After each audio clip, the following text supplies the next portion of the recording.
kinda need it like a vulture. See my hips, big hips, no try. See my butt, and my lips, no try. Lost a few pounds in my waist, gon' die. It's the kind of beat that go ba-ta-ta. Ba-ta-ta-ta-ta-ta-ta-ta-ta. Sex me so good, I say blah, blah, blah. Work it, I need a glass of water. Boy, it's good to know ya. Work it, let me work it. I put my thing down, flip it and reverse it. It's your primitive when yet. It's your... Nakatakot lang ibabad tong sub kasi 3 ohms sa kabilang channel ko ng tinap. Wala siyang out for 3 ohms eh. Kaya maganda sana naman lang makakuha ko ng isa nito para isisiris ko 6 ohms siya. Get your hair did. Boy, lift it up, let's make a toast. Let's get drunk, this gon' bring us closer. Don't I look like a Halle Berry poster? See the Belvedere playing tricks on ya. Girlfriend wanna be like me, never. You won't find a chick that's even better. I make it hot as Las Vegas weather. Listen up close while I take it backwards. Oh, happy instant, now listen me what you want. I'm not a prostitute, but I can give you what you want. I love your braids and your mouth full of phones. You done away my butt, boom, boom, boom, boom, boom. Keep your eyes on mama, boom, boom, boom, boom. And think you can. Nagtatanong kung bakit nga daw delikado mag-load ng ganon. Kagaya nito, naka 6 ohms kasi naka-load yung Yamaha and yung boss naman nilagay ko naman yan sa surround out ng concert so walang problema. Pero 6 ohms siya. Ang mahirap kasi mag-load ka ng ibang impedance, mahirapan talaga yung ampli. Actually kahapon nanonood ako ng movie, nag-aano tong amp niya na pumipitik. Nag-aano siya ng sa safety nung concert. Pipitik mamamatay, mawala ng power, tapos after ilang seconds mag-relay ulit siya.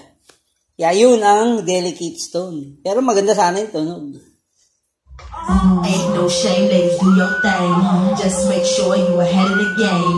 You know, Mrs. Feel super. Kasi yung lalim pagka may sakto eh. My name, Papa. Who can't tell you slave again, no sign. Picture black saying, oh yes, I'm massa. No. Got a Lamborghini, so I drive faster.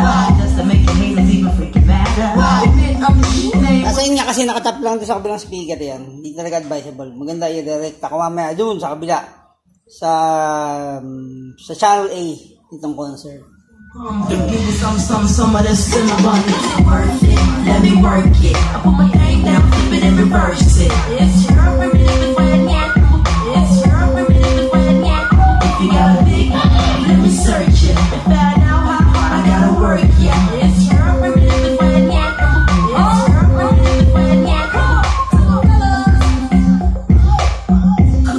I like the way you work that.